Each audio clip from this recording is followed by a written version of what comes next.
Madagascar. Le président Macron propose l'appui de la France pour la transition. Attention, il annonce de nouveaux financements pour lutter contre l'insécurité alimentaire dans le sud du pays, la mise à disposition de médecins à Tananarive, son soutien à plusieurs projets d'aménagement urbain de la capitale, ainsi qu'un versement d'aide budgétaire ciblé notamment sur la sécurité alimentaire.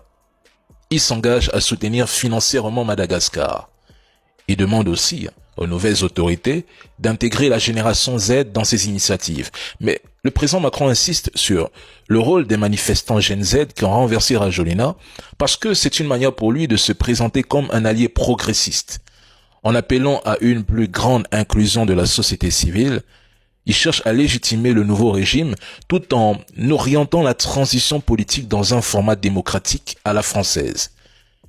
Il veut maintenir Madagascar dans la sphère d'influence française. Or, les enjeux réels sont ailleurs. Les routes maritimes, les ressources stratégiques et la défense.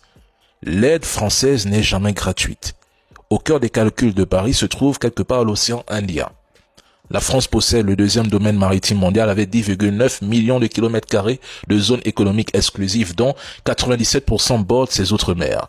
L'océan Indien est le véritable jardin stratégique de la France et l'objectif est clair, freiner l'avancée chinoise dans la région. Mais que pense la société civile de cette transition? Eh bien, elle critique la trajectoire prise par la transition. Dans un communiqué rendu public jeudi 27 novembre, elle dénonce des signes inquiétants de continuité avec le même mode de gouvernance qui avait été fustigé lors des manifestations ayant abouti à la chute d'Andry Rajoelina.